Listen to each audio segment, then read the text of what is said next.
creación te canta, la creación te canta, Hosana, Hosana al gran yo soy. Tú eres mi todo y yo te adoraré. Santo, santo, santo, Dios todopoderoso, ¿quién puede y quién vendrá? La creación te canta, Hosana al gran yo soy. Tú eres mi todo y yo te adoraré.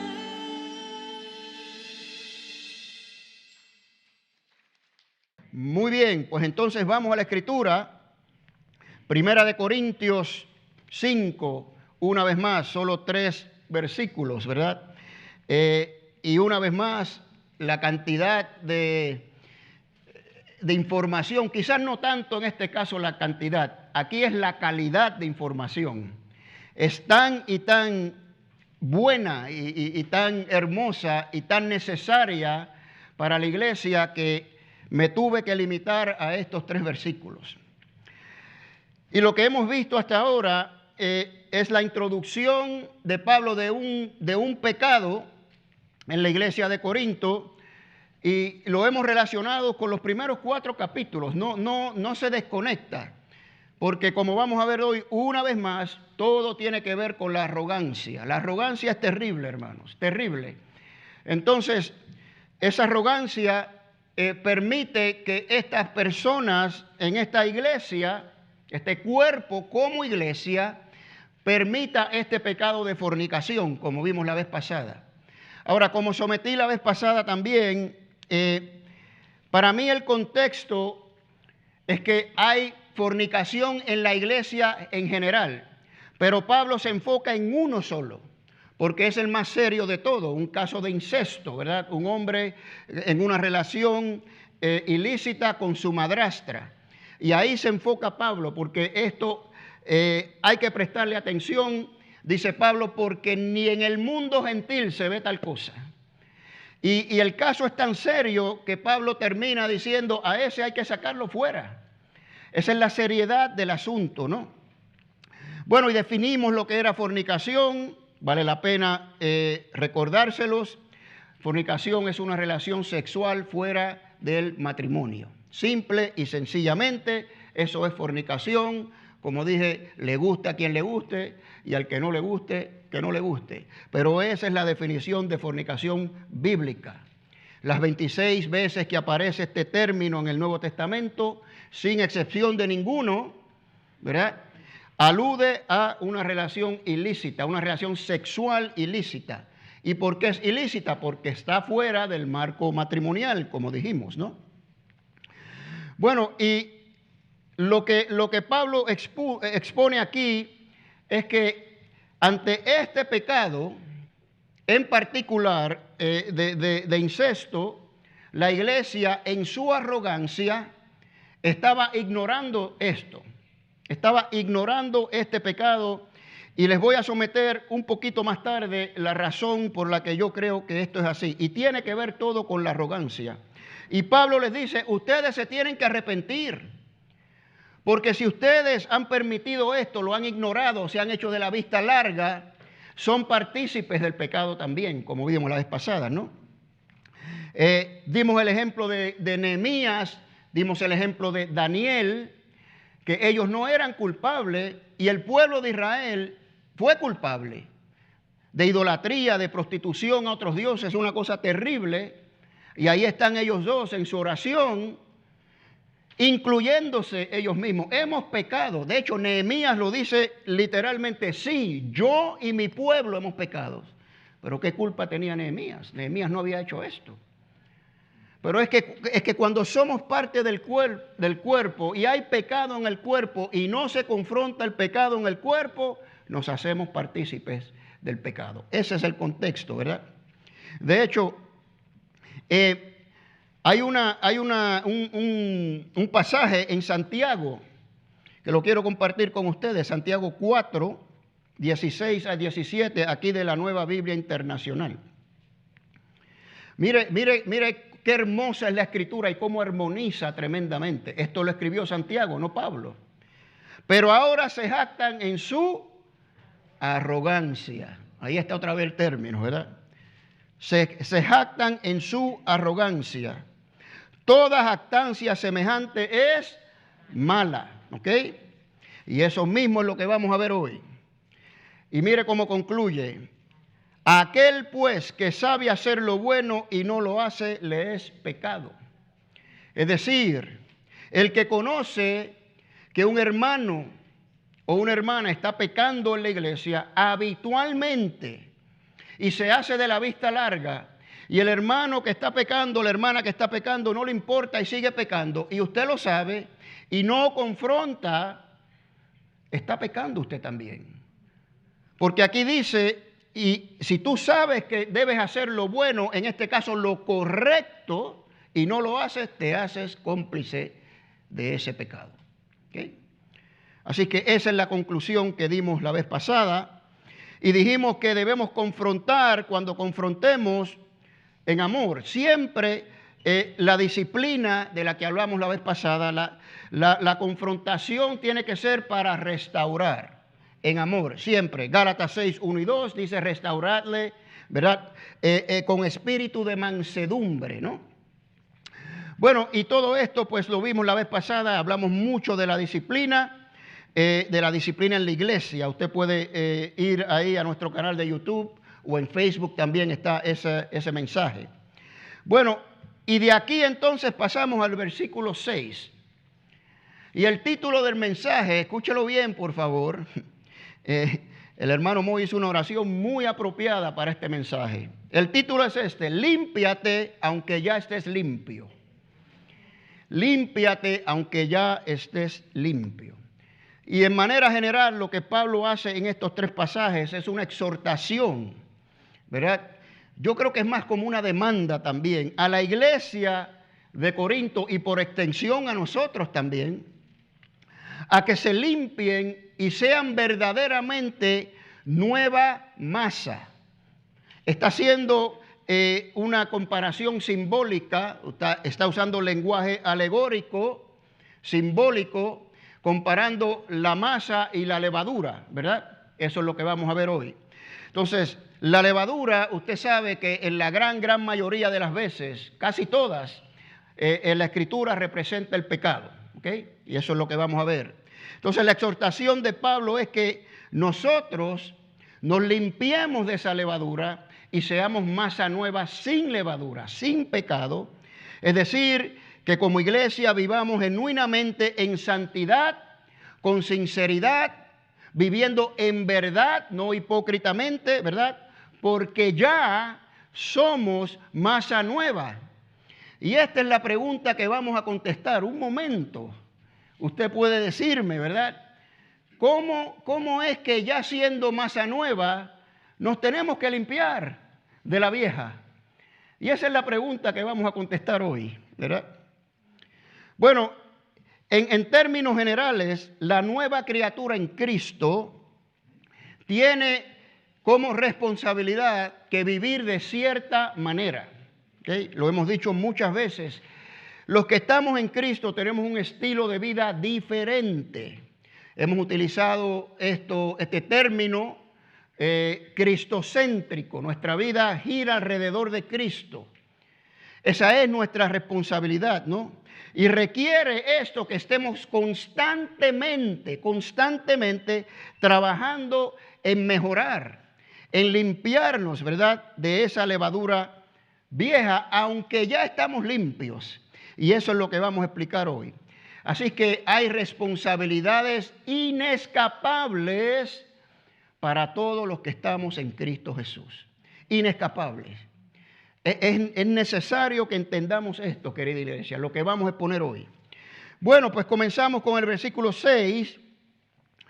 No es buena vuestra jactancia. Bueno, ¿qué nos dijo Santiago, no? Pero ahora se jactan en su arrogancia, toda jactancia semejante es mala. Ahí está la armonía de la Escritura perfectamente. Y Pablo dice, no es buena vuestra jactancia. Bueno, aquí conectamos una vez más a los arrogantes descritos en los primeros 4 capítulos. ¿Okay? Se están jactando ellos. ¿Y cómo se ve esta jactancia? Bueno, en el contexto general, ¿verdad? Ustedes están permitiendo ese pecado. Se han hecho de la vista larga. De hecho, dimos 4 traducciones, si no me equivoco. En el versículo 2, 4 traducciones que Pablo describe, como Pablo describe esta jactancia. Mi traducción dice, ustedes están engreídos. Otra dice, ustedes están arrogantes. Otra dice, ustedes están orgullosos de este pecado. Imagínense. Qué tremendo, ¿verdad? Están envanecidos, ¿no? Entonces Pablo dice, no es bueno esto que están haciendo ustedes. No es buena vuestra jactancia. Entonces, ¿de qué se jactaban estas personas? Les voy a pintar el retrato de lo que se trata todo esto. Si usted se acuerda, en el capítulo 1, Pablo dice, iglesia de Corinto, santificados en Cristo, wow, con todos los dones, tienen grandes dones y todo el conocimiento. Era una iglesia tremenda. Ya vimos en el libro de Hechos que el Señor le dijo a Pablo, no calles porque tengo mucho pueblo aquí. Y el Señor, al parecer, se manifestó extraordinariamente en esa iglesia, al grado de que había don de lenguas, don de profecía, tenían un conocimiento tremendo, ¿verdad? Y pienso yo que esto hizo crecer la iglesia a un grado tremendo. Corinto era la ciudad más grande de esa provincia de Asia, unos 250,000 habitantes. Y esto produce jactancia. Mira mi iglesia, mira los dones de mi iglesia, mira cómo se manifiesta el Señor aquí. ¿Y qué pasa cuando hacemos eso? Ignoramos todo lo demás, porque queremos mantener esa imagen hacia afuera, ¿verdad? Queremos mantener la imagen a los que están afuera. Mira esa iglesia, qué bonita, qué grande, qué edificios tan grandes. Tienen unos recursos tremendos, qué sé yo, el sistema de sonido, las pantallas, las luces. Por ahí usted ve ahora en las redes sociales hasta que sale humo del escenario, ¿no? Es un espectáculo, ¿no? Y miles de personas que caben en un santuario. Yo no tengo nada en contra de las iglesias así grandes. Hay muchas y muy buenas. Pero hay que tener cuidado con esto. Porque podemos llegar al punto de jactarnos de esto, ¿verdad? Grandes edificios, muchos en números, muchos recursos, pero ¿cómo está el alma de la iglesia, hermanos? Ese es el punto. Y estas personas se jactaban. Y en esa jactancia ignoraban lo que estaba sucediendo dentro de la iglesia porque se preocupaban más por lo que la gente veía de afuera, ¿no? Así que había que extirpar ese tumor. Había un cáncer en esta iglesia y había que extirpar ese tumor por medio de un arrepentimiento genuino, ¿verdad? Que produjera una acción firme, como Pablo lo dijo, ¿verdad? Saquen a ese de ahí. Ya yo lo juzgué. ¿Qué están esperando ustedes? Deberían estar llorando, arrepentidos, pidiendo perdón y sacar a ese de ahí. Eso era lo que había que hacer. Esto me trajo a la memoria, para los que estuvieron aquí el jueves, la iglesia de Éfeso. Estudiamos la carta de Éfeso que el Señor Jesucristo le escribe a esa iglesia y nos dice en Apocalipsis 2:5.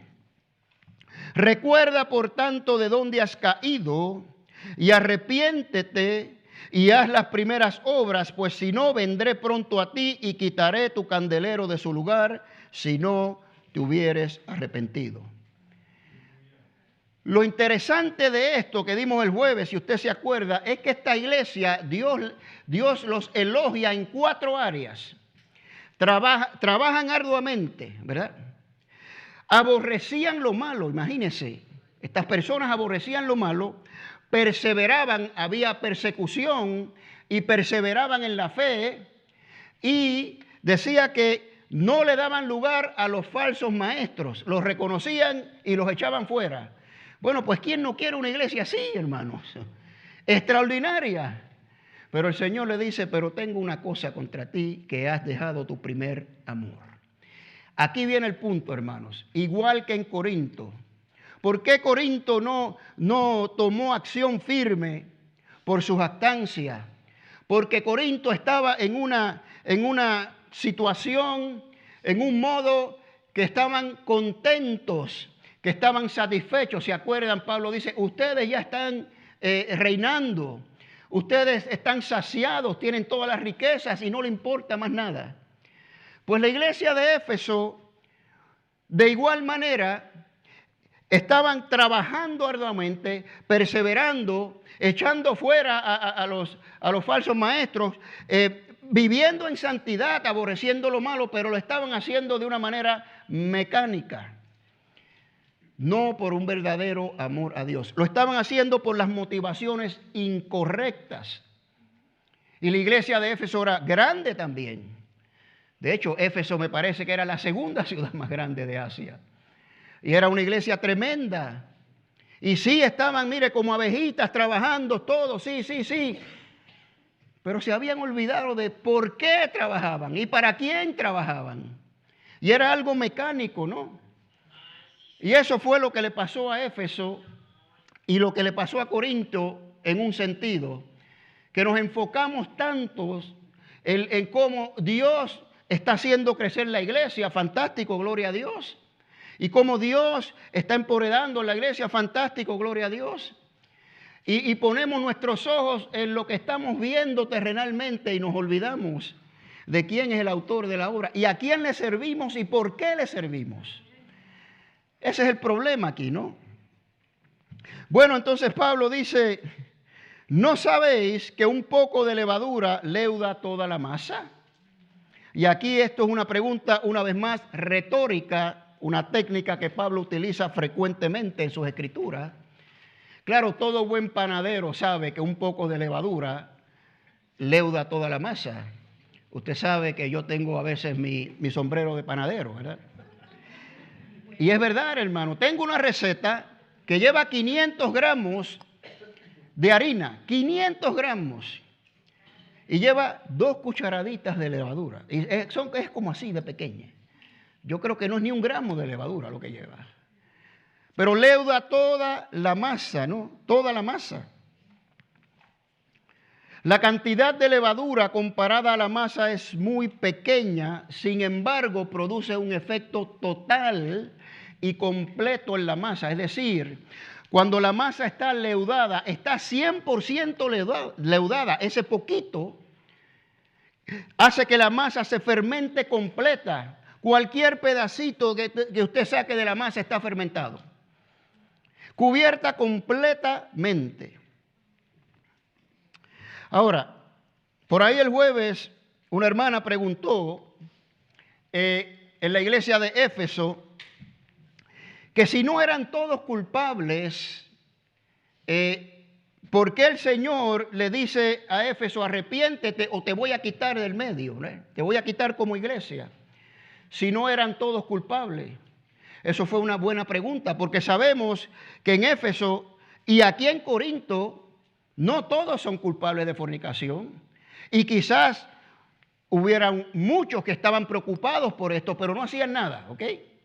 Bueno, ¿por qué el Señor entonces ve esto como corporativamente y no castiga o disciplina a las personas específicas?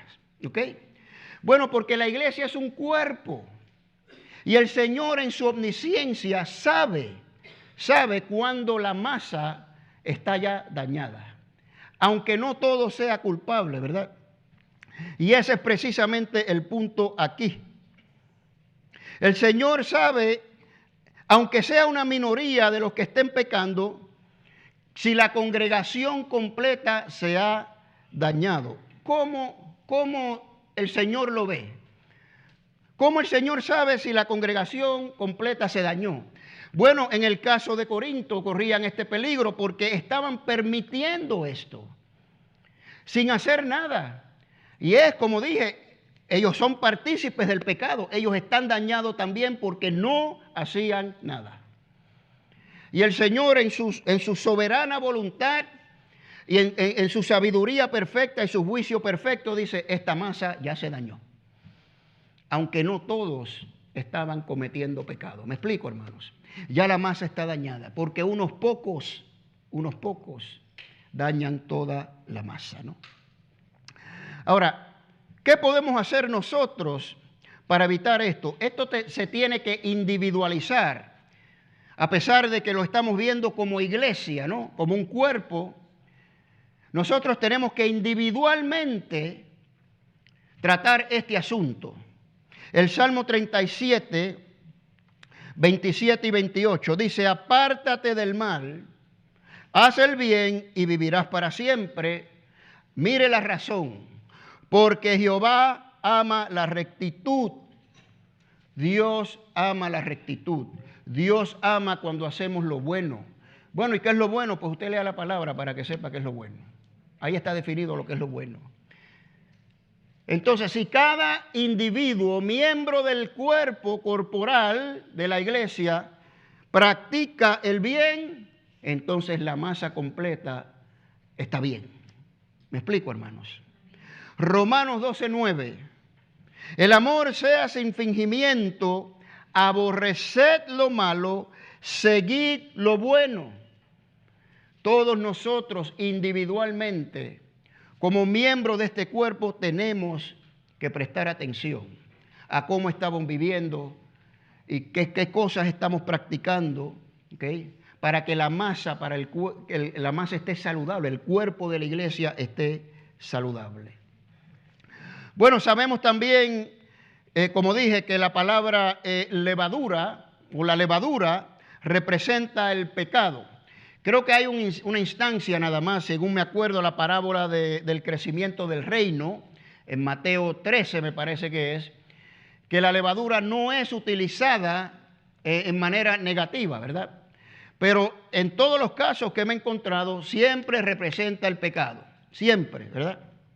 Entonces, el pecado tiene una gran fuerza de penetración como la levadura. Ese es el retrato aquí, que contamina a muchos con unos pocos. Ese es el punto de Pablo. Un poco de levadura fermenta toda la masa. Y así como la levadura tiene este poder que penetra y daña toda la masa, o no la daña, la fermenta, ¿verdad? Porque no las comemos, está bien rico el pan, ¿verdad? Pero asimismo el pecado con unos pocos que estén en la iglesia pecando habitualmente sin importarle nada, y la iglesia lo sabe, pero se preocupan más por una imagen o lo que sea, ¿verdad? De cómo presentarse afuera para que venga más gente, lo que sea, y no hacen nada, ¿verdad? Pues esos pocos empiezan a dañar a los demás. Y dice Pablo, el versículo 7 es el versículo clave para la enseñanza de hoy. Dice, limpiaos pues de la vieja levadura para que seáis nueva masa sin levadura como sois. Y cuando yo leí esto lo tuve que leer como 5 veces, ¿verdad? Un momento. Me tengo que limpiar de la vieja levadura para ser masa nueva sin levadura como ya lo soy. O sea, ya soy masa nueva sin levadura y me tengo que limpiar de la masa, de la levadura vieja. Bueno, o soy nuevo sin levadura o no lo soy, ¿verdad? Esa es la pregunta que yo me hice aquí. Ahora, vamos a hablar primero un poquito de lo que Pablo se está refiriendo aquí relativo a la iglesia. Limpiaos pues de la vieja levadura. Algunos creen que Pablo se está refiriendo a decir, saquen ese hombre de ahí. De hecho, al final lo va a decir, quitad a ese de aquí, ¿verdad? Para que entonces la masa sea limpia.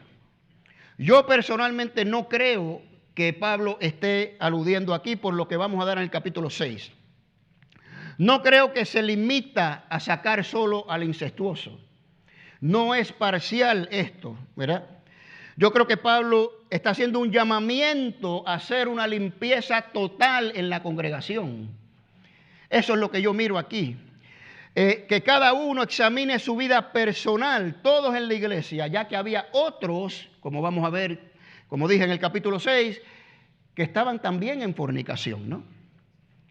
Es limpiarse de toda especie de contaminación para vivir vidas santas para Cristo. Y la limpieza en la iglesia es imprescindible para que podamos dar fiel testimonio al mundo de que aquí hay verdaderos discípulos. Usted sabe por qué la mayoría de las personas de afuera, si usted le pregunta por qué no van a la iglesia, ¿cuál es la contestación? Porque son hipócritas, porque son un montón de hipócritas. Y he dicho varias veces, lamentablemente, en muchos casos tienen razón, porque somos una persona en la iglesia y otra afuera. Y la exhortación de Pablo es que examinemos nuestras vidas individualmente a toda la iglesia para que podamos nosotros trabajar en estas áreas que necesitamos cambiar, necesitamos vencer, para entonces tener una buena masa, una masa saludable en la iglesia. Bueno, y aquí Pablo dice, limpiad la vieja levadura para que seáis masa nueva como sois, sin levadura, porque el Mesías, nuestra Pascua, ya fue sacrificada. ¿Okay? Y esto es lo que vamos a dar para contestar esta pregunta, ¿verdad? De por qué tenemos que limpiarnos si ya estamos limpios. Bueno, un poquito sobre la Pascua. Hemos hablado mucho sobre la Pascua. La Pascua tuvo lugar, el primer evento, lo que suscitó la fiesta de la Pascua, ocurrió 3.500 años atrás, como usted bien sabe, en aquella noche donde el ángel de Jehová, ¿verdad?, pasó por Egipto y todos los primogénitos murieron. Si usted se acuerda, antes de que esto sucediera, el Señor le dijo a Moisés lo que tenía que hacer, le dio unas instrucciones. Había que sacrificar un cordero de 1 año sin defecto, no podía tener ni una manchita, ¿verdad?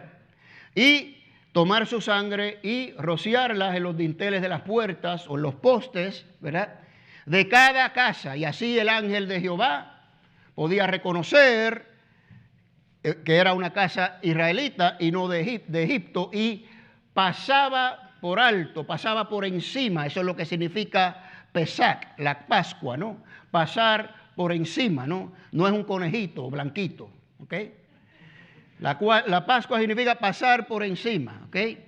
Ahora, yo les pregunto a ustedes, ¿usted cree que el ángel de Jehová, que es nada más y nada menos que nuestro Señor Jesucristo, ¿verdad?, no sabía dónde vivían los hebreos? ¿A qué voy, hermanos? Todo esto era un simbolismo, apuntaba a Cristo, el Cordero sacrificado desde antes de la fundación del mundo. Claro que sabía, ¿ok? Y yo no sé cómo los judíos en el tiempo de Jesús no conectaron esto, porque el mismo día de la Pascua Jesús fue crucificado en la cruz. Pero bueno, eso es otro tema, ¿verdad? Entonces, la Pascua es una fiesta que dura un día, Nisan 14, un día. Al otro día comienza la fiesta de los panes sin levadura, que dura 7 días, ¿ok? Pero a toda todo ese tiempo se le conocía como la época de la Pascua. De hecho, hay otra fiesta, que es la fiesta de los primeros frutos, que es el segundo día de la fiesta de los panes sin levadura, que es cuando resucitó el Señor, el domingo, ¿no? En fin, estos 3 eventos se celebraban y se conocían como la época de la Pascua, ¿no? Ahora, había que hacer unas preparaciones. Hasta el día de hoy se hacen unas preparaciones extraordinarias para prepararse para la Pascua.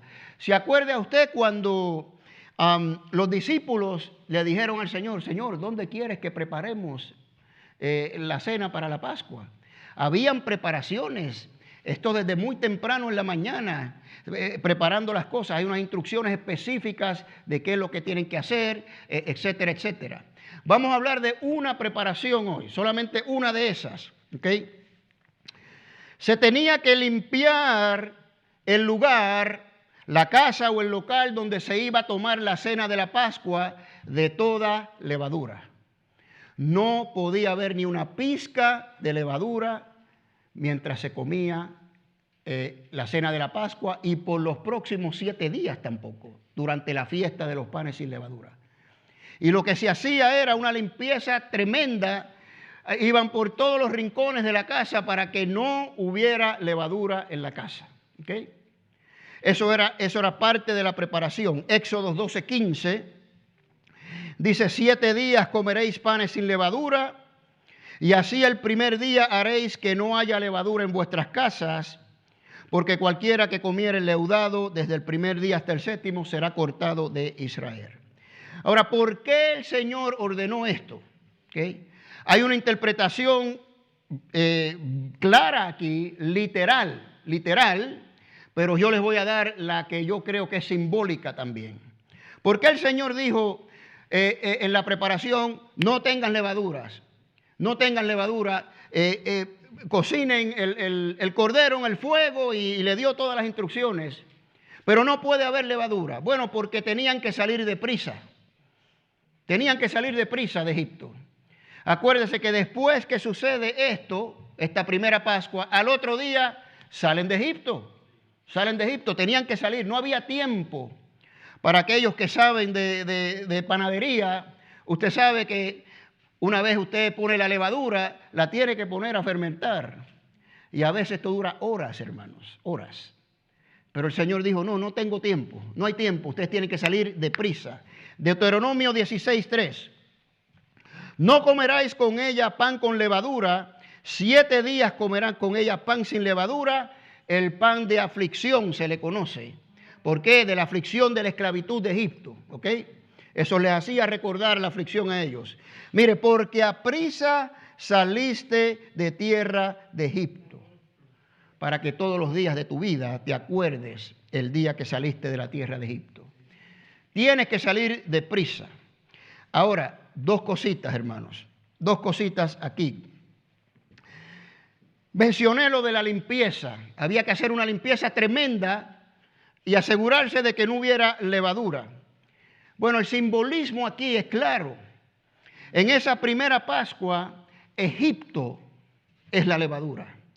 La levadura representa el pecado, Egipto representa el pecado. Y tienen que salir de ahí, ¿verdad? Tienen que limpiarse de Egipto. Saquen toda levadura, saquen a Egipto de sus mentes, de sus vidas, porque mañana se van y no van a recordar más a Egipto. Ese es el simbolismo que hay aquí.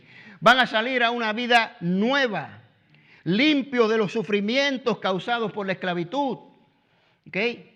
Limpien toda levadura, límpiense de Egipto, que mañana son libres. Ojo, hermanos, porque esta libertad que ellos recibieron fue con un propósito.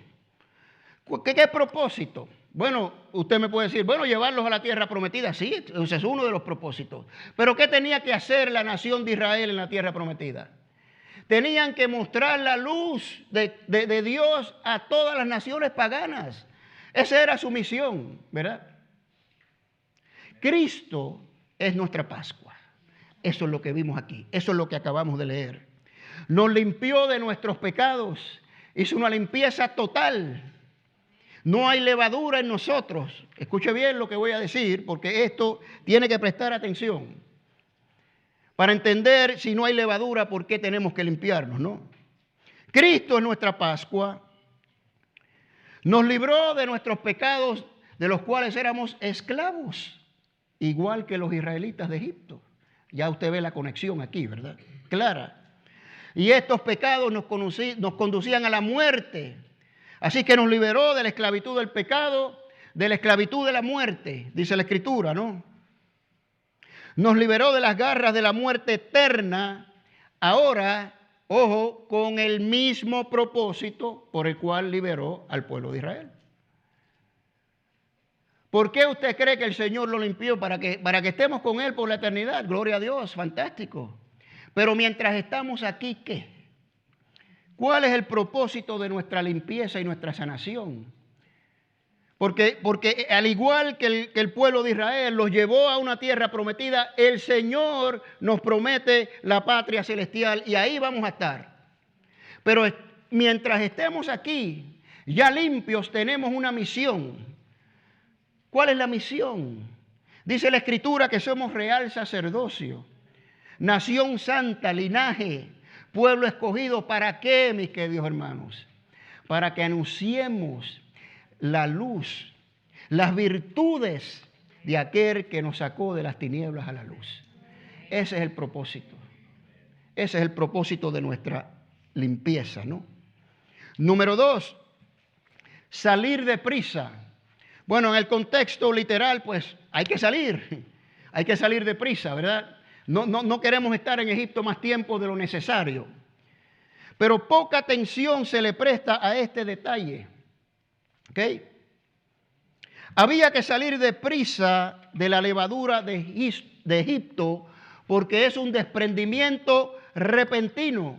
Un día estás de esclavo, al otro día estás libre. Ahora dígame usted, si usted está en la cárcel con unos grilletes y viene el guardia y abre la celda suya y le quita los grilletes y le dice, sal, eres libre, usted se va a quedar ahí preguntando, pero ¿cómo? ¿Quién me sacó? ¿Qué pasa? No, usted sale corriendo más rápido que ligero, ¿verdad que sí?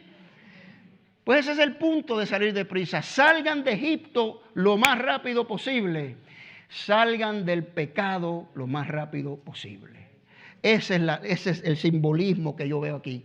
Esto tiene sentido, mis queridos hermanos. No podemos darle chance a la levadura que vuelva a tener su efecto en nosotros. No podemos, hermanos. Tenemos que salir corriendo del pecado lo más rápido posible. Cuando venimos a Cristo Jesús, nuestra conversión fue rápida. Usted abre su corazón, usted recibe al Señor. En un abrir y cerrar de ojos es nueva criatura. ¿Y qué va a hacer ahora? Se va a quedar ahí diciendo, bueno, ¿qué ahora qué voy a hacer? Usted tiene que salir corriendo del pecado, eso es lo primero. Inmediatamente salir corriendo, huyendo hacia el otro lado, lo más lejos del pecado posible. Inmediatamente después de su conversión. Hay que salir deprisa, mis queridos hermanos. Ahora dice aquí, Cristo es nuestra Pascua, ¿no? Y la exhortación de limpiarse de toda levadura, o sea, del pecado, como dije, es interesante porque Pablo menciona que ya ellos son masa nueva, ¿verdad? ¿Y por qué nos tenemos que limpiar? Bueno, si usted recuerda en la historia del Éxodo, ¿ok? Una vez estando en Egipto, no desearon ellos volver a Egipto. Es que es nuestra naturaleza, hermanos. Por eso es que tenemos que salir corriendo lo más lejos posible. Salgan rápido y váyanse al desierto, ¿verdad? Y van a mirar atrás, pero no van a tener chance de volver. Entonces es nuestra naturaleza siempre querer volver a lo que éramos antes. ¿Ok? Cristo es nuestra Pascua. Ahora, vamos a volver a leer este versículo 7 en su contexto aquí. Dice, limpiad la vieja levadura para que seáis masa nueva, como sois sin levadura, porque el Mesías, nuestra Pascua, ya fue sacrificada. Claro aquí, somos masa nueva, sin levadura, por el sacrificio que hizo Cristo. Nos limpió de nuestros pecados, estamos limpios, ¿no es así? Ok, bueno. ¿Por qué tenemos que limpiarnos cuando ya estamos limpios? Porque eso es lo que dice Pablo aquí. Limpiar la vieja levadura, ¿verdad? ¿Por qué tenemos que hacer esto? Bueno, la contestación que le puedo dar más clara de la Escritura es Juan 13, versículo 10. Si usted se acuerda, ahí está Jesús lavándole los pies a los discípulos y llega el turno de Pedro. Pedro le dice, a mí no, Señor. Y el Señor le dice, sí, a ti sí, Pedro, si no, no tienes nada que ver conmigo. Ah, pues báñame completo, ¿verdad? Y el Señor le dice esto a todos los discípulos. El que está lavado no necesita sino lavarse los pies, pues está todo limpio. Estás limpio, todito, pero necesitas lavarte los pies. Y vosotros estáis limpios, pero necesitas lavarte los pies. Ahí está la contestación, hermanos. Tenemos que limpiarnos aunque ya estemos limpios, ¿verdad? Ahora, para contestar la pregunta de por qué tenemos que hacerlo, tenemos que entender primero por qué estamos limpios. ¿Por qué estamos limpios? Bueno, porque Cristo, nuestra Pascua, nos limpió derramando su sangre en la cruz. Pagó el precio de nuestros pecados. Dice la Escritura, Él es la propiciación por nuestros pecados. Si usted se acuerda, propiciación es aplacar la ira de Dios. Y al mismo tiempo pagar la deuda, pagar el precio que demandaba el pecado. Y Cristo pagó eso por nosotros, por eso estamos limpios. ¿Ok? Ahora, importante, preste atención por favor. Esta limpieza es desde un contexto legal. Legal, preste atención, ¿ok? La pena, la sentencia que demandaba el pecado fue satisfecha por Cristo. Van a notar todos los términos legales que hay aquí, ¿ok? Por tanto, ninguna condenación hay para los que están en Cristo Jesús. La pena, ¿cuál es la pena o la paga del pecado? La muerte. Cristo pagó la pena por nosotros. Por tanto, ninguna condenación. Todo esto son términos legales, ¿no? Dice la Escritura que estamos libres de toda culpa. Dice que somos declarados inocentes. Todo es legal, de una manera legal. Ahora, usted no sé si está familiarizado con la ley que la practican aquí en este país, no sé si en otros países, que se llama la ley del doble enjuiciamiento, el double jeopardy, como dicen. Esta ley dice que si usted es declarado inocente de un crimen, no se le puede volver a juzgar por el mismo crimen. Por el mismo crimen, ¿ok? Y precisamente eso es lo que significa que estamos limpios, ¿ok? Nosotros cometimos un crimen. ¿Cuál fue nuestro crimen? Pecados, pecadores. Y el Señor pagó por nosotros. Y fuimos declarados inocentes, no culpables, pues ya no se los puede volver a juzgar por el mismo crimen. ¿Me explico, hermanos? Hasta ahora, ok. Quiere decir que las acusaciones de nuestro acusador, que nos acusa día y noche, no tienen mérito alguno. Mira, ahí está Satanás. Mira a Kenny ahí, desde el púlpito, predicando la palabra. Mira, y ayer mira lo que hizo. ¿Viste lo que pensó? ¿Viste lo que miró? ¿Viste que no se puso a orar como debió haber hecho? Está pecando. Y el Señor Jesucristo, mi abogado, le dice, ¿de qué estás hablando? Si ya de ese crimen él salió inocente. No se puede volver a juzgar por el mismo crimen. Y así hace el Señor con cada uno de nosotros. Entonces, en conclusión aquí, estar limpio o ser masa nueva implica ser legalmente inocentes del cargo imputado.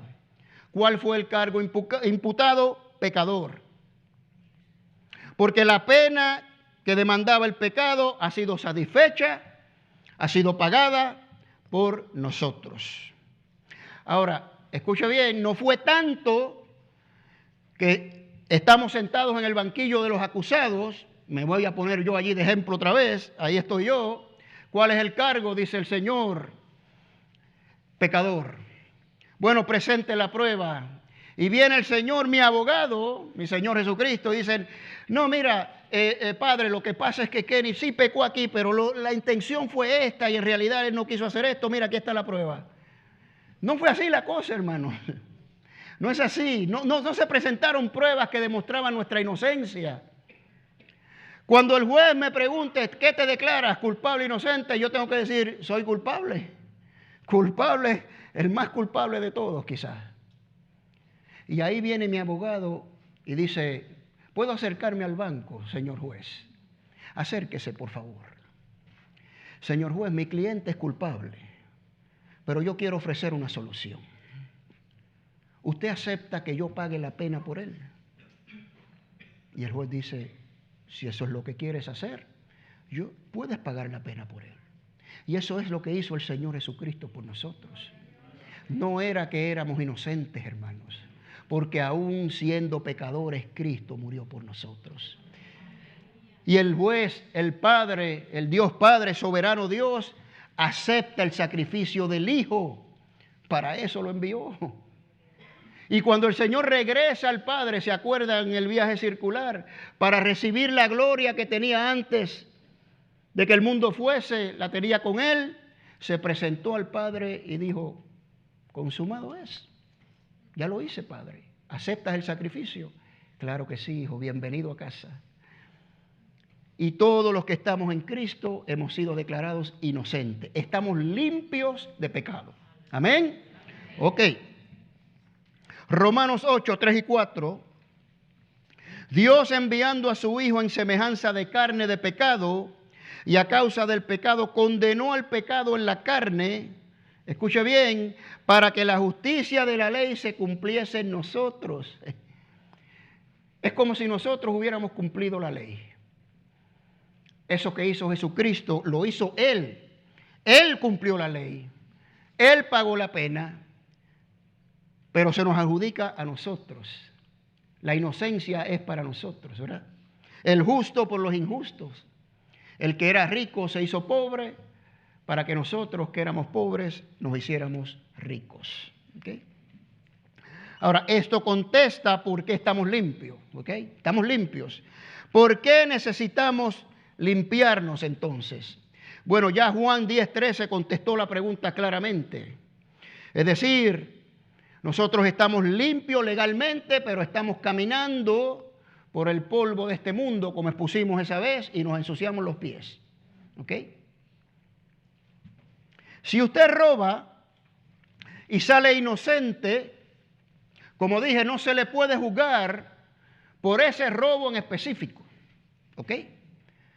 Pero si usted decide robar otra vez, en otro lugar, en otro día, y lo agarran con las manos en la masa y sale usted en las cámaras con su cara de yo no fui, por ese sí lo van a juzgar.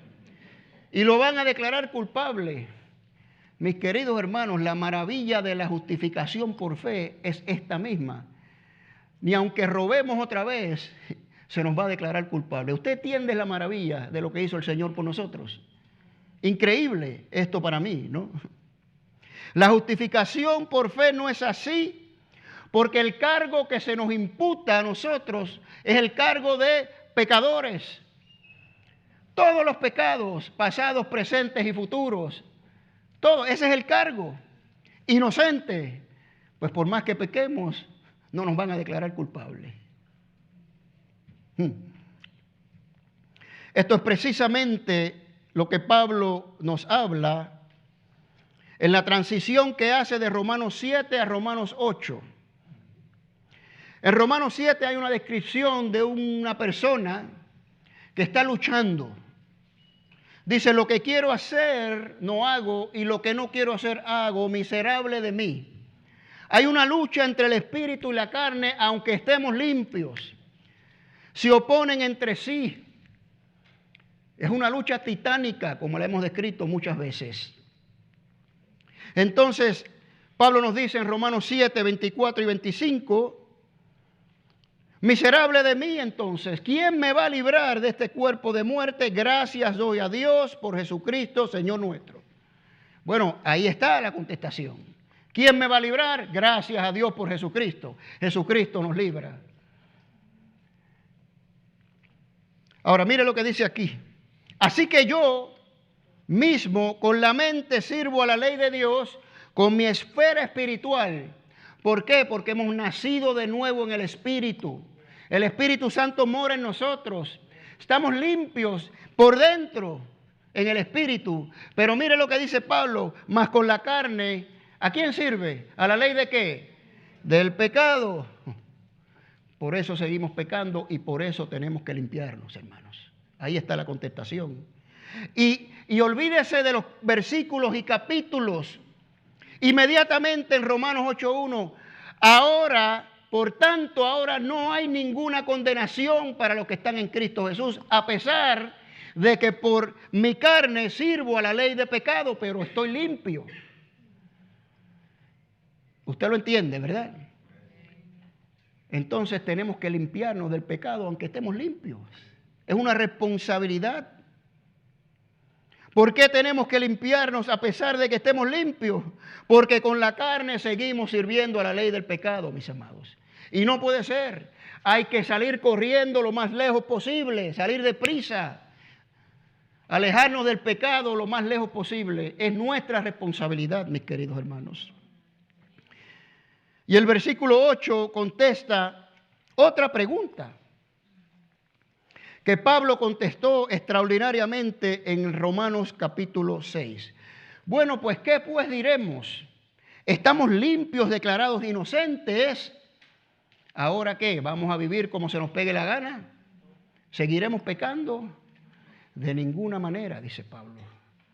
Porque los que estamos muertos al pecado, ¿cómo vamos a seguir viviendo en él? Romanos 6:1. Y usted lee el versículo anterior, al final del capítulo 5, donde abundó el pecado, abundó la gracia. ¿Qué pues diremos? ¿Perseveraremos en el pecado para que la gracia abunde? Y más tarde, Romanos 6:15, ahora en referencia a la ley. ¿Qué pues? ¿Pecaremos porque ya no estamos bajo la ley? ¿Hemos cumplido la ley como leímos? La ley se cumplió en nosotros por medio de Cristo y ahora estamos inocentes. ¿Ahora qué vamos a hacer? ¿Seguiremos pecando, hermanos? En ninguna manera, en ambas. Pablo dice, en ninguna manera. ¿Verdad? Por tanto, aquí en el versículo 8 nos da Pablo la conclusión final. Cristo es nuestra Pascua. Ya fue sacrificada, están limpios, pero tienen que limpiarse. Por tanto, sigamos celebrando la solemnidad. Empieza por un por tanto o un así que. Así que celebremos la fiesta de la Pascua, la fiesta de los panes sin levadura, no con la vieja levadura.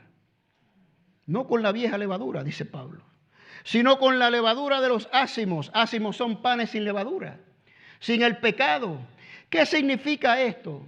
Bueno, esto nos da un retrato de la vida del verdadero creyente, hermanos. Escuche bien, por favor. El versículo 8, cuando Pablo exhorta, demanda de la iglesia que sigamos celebrando la solemnidad, no con la vieja levadura, ni con la levadura de malicia ni de maldad, sino con panes sin levadura, ácimos de sinceridad y verdad. El creyente, como dije al principio, tiene un estilo de vida. Nosotros continuamente deberíamos vivir sin levadura. Es una continua celebración pascual. Nosotros estamos celebrando la Pascua todos los días. Eso es lo que Pablo está diciendo aquí. No dura una semana. Para nosotros dura toda una vida porque siempre estamos recordando lo que Cristo hizo por nosotros. Su sacrificio en la cruz, la limpieza que nos dio del pecado. Y tenemos que estar continuamente recordando. El Señor dijo, hacer esto en memoria de mí. Bueno, no es solamente participar un par de veces al mes de la Santa Cena, hermanos. Es nuestro estilo de vida. La Pascua es nuestro estilo de vida. La Escritura nos dice que el sacrificio del Cordero de Dios fue de una vez y para siempre. Una vez y para siempre. Por tanto, estamos en el tiempo de Pascua perpetua para los que estamos en Cristo Jesús. No tenemos que celebrarla todos los años como los israelitas, porque ya el sacrificio de Cristo fue suficiente. Y vivimos en ese gozo pascual todos los días de nuestra vida. Y si usted vive en el gozo pascual, usted se limpia de toda levadura, aunque ya está limpio, hermanos. Así es que tenemos que vivir. El apóstol Pablo exhorta a que la vida cristiana sea una continua festividad sagrada. Aquí lo dice. Así que sigamos celebrando la solemnidad, o sea, la fiesta solemne, ¿verdad? Y Pablo está exhortando que nosotros tenemos que vivir de esta manera, una festividad sagrada en celebración del sacrificio del Cordero de Dios, acompañada con el sacrificio de una entrega personal, nuestra vida completa y sin reserva al Señor Jesucristo. Así debe ser nuestra vida. Y eso es limpiarnos de la levadura vieja, ¿verdad? En la iglesia de Corinto sabemos que la carnalidad de los creyentes ponía de manifiesto estas obras, estos pecados. Eran carnales, ¿verdad? Y lo que el apóstol Pablo está demandando aquí, a ellos y por extensión a nosotros, es que no persistamos en vivir como el viejo hombre, que corramos lo más lejos posible del pecado. Amén, hermanos. Los hermanos de la alabanza pueden subir. Solamente hay una lección aquí, mis queridos hermanos. Solamente una. La vida cristiana se vive con gozo, en continua celebración de la Pascua de Cristo. Usted entiende este simbolismo, ¿verdad? Estamos celebrando la Pascua, estamos recordando lo que Dios hizo por nosotros y eso nos da incentivos para limpiarnos de toda la levadura. Y esta vida del creyente, esta continua celebración pascual, se manifiesta primordialmente de tres maneras. Escuche bien, por favor.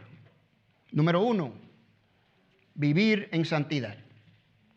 Vivir en santidad simplemente significa separarse del pecado, salir corriendo lo más lejos posible. No deje que el pecado lo controle. Pablo dice, todo me es lícito, pero no todo me conviene y no voy a dejar que ninguna cosa me controle a mí. Porque yo tengo el Espíritu de Dios, Él es el que me controla a mí. Vivir en santidad. Número 2, se vive con sinceridad. La vida del creyente se vive con sinceridad. No tiene nada oculto.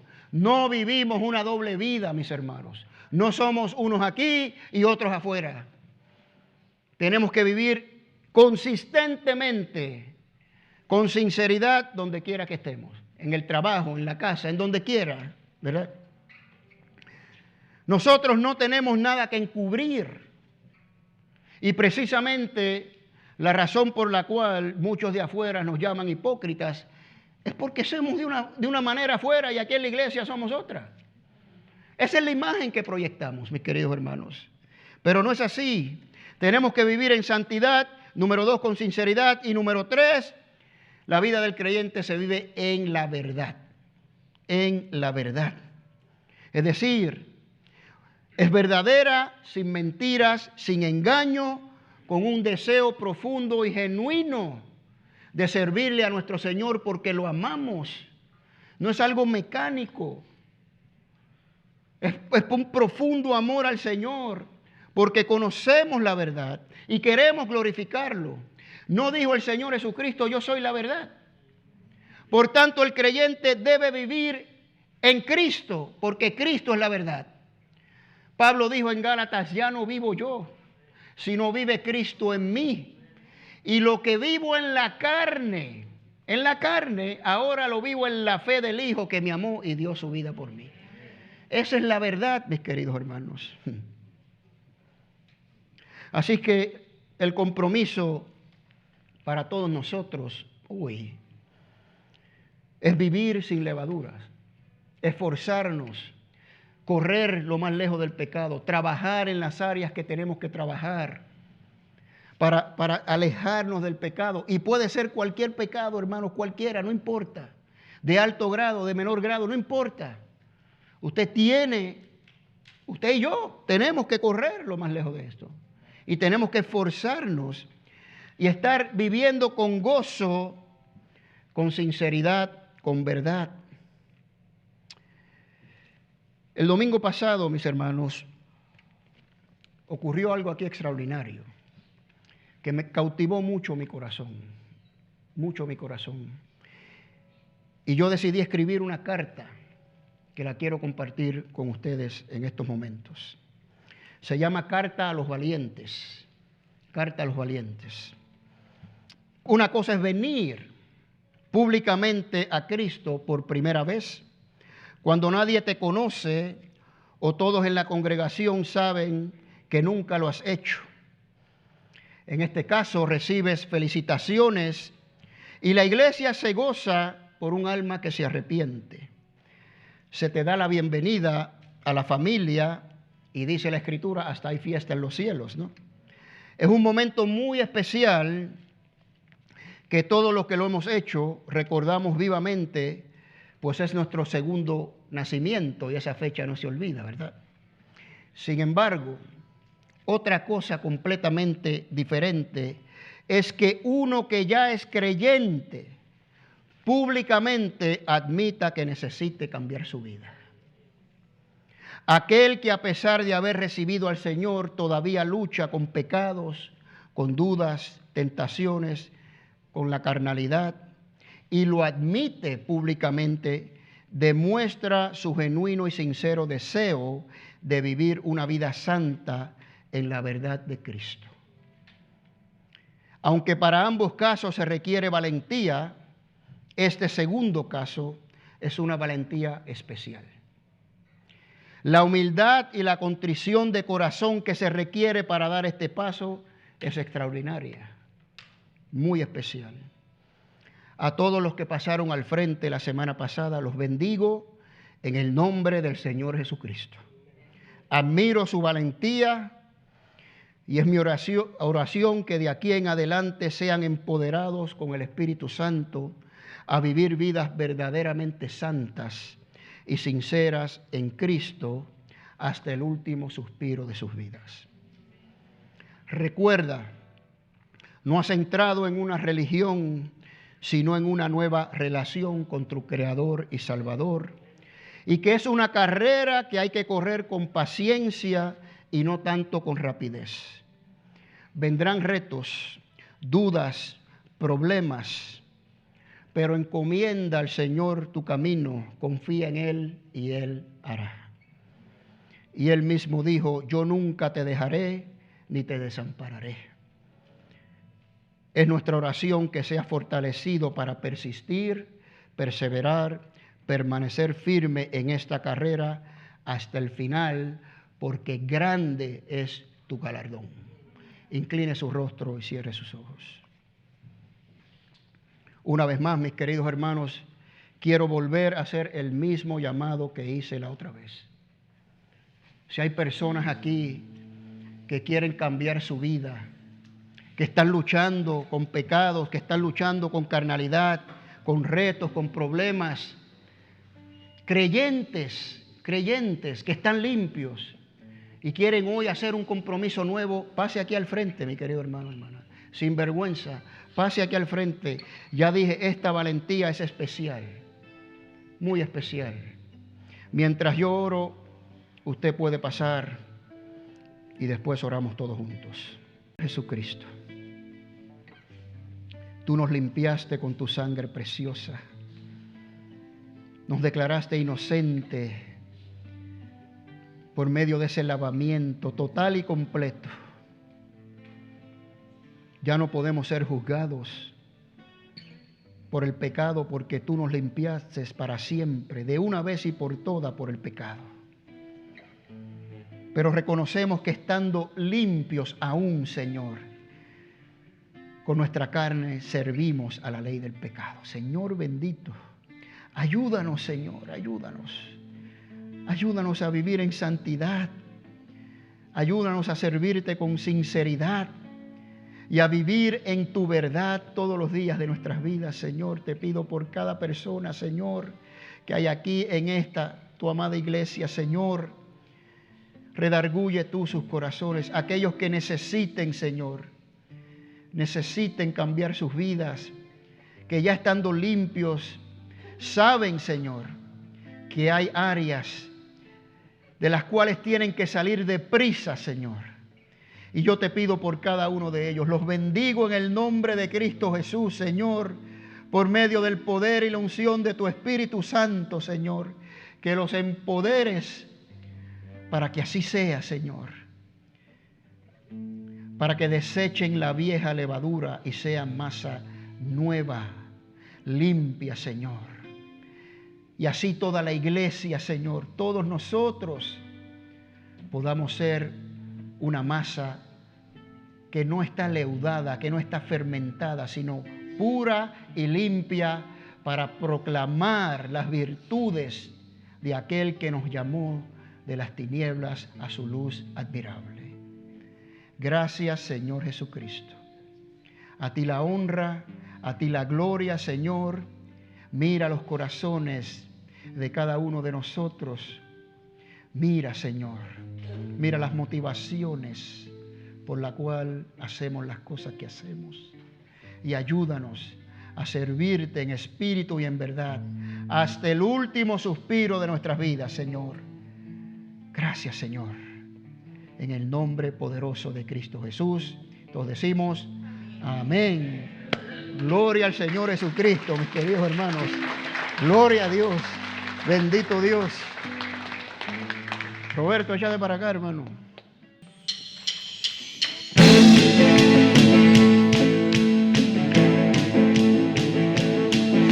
David danzaba en la presencia del Señor y el pueblo se regocijaba. David danzaba en la presencia del Señor y el pueblo se regocijaba. Porque David andaba conforme al corazón de Jehová. Porque David andaba conforme al corazón de Jehová. David peleó contra el oso y el león y el pueblo se regocijaba. David peleó contra el oso y el león y el pueblo se regocijaba. Porque David andaba conforme al corazón de Jehová. Porque David andaba conforme al corazón de Jehová. Saúl mató a David a sus 10,000 y el pueblo se regocijaba. Saúl mató a David a sus 10,000 y el pueblo se regocijaba. Porque David andaba conforme al corazón de Jehová. Porque David andaba conforme al corazón de Jehová. David danzaba en la presencia del Señor y el pueblo se regocijaba. David danzaba en la presencia del Señor y el pueblo se regocijaba. Porque David andaba conforme al corazón de Jehová. Porque David andaba conforme al corazón de Jehová. David peleó contra el oso y el león y el pueblo se regocijaba. David peleó contra el oso y el león y el pueblo se regocijaba. Porque David andaba conforme al corazón de Jehová. Porque David andaba conforme al corazón de Jehová. Saúl mató a David a sus 10,000 y el pueblo se regocijaba. Saúl mató a David a sus 10,000 y el pueblo se regocijaba. Porque David andaba conforme al corazón de Jehová. Porque David andaba conforme al corazón de Jehová. Conforme al corazón de Jehová. Conforme al corazón de Jehová. Conforme al corazón de Jehová.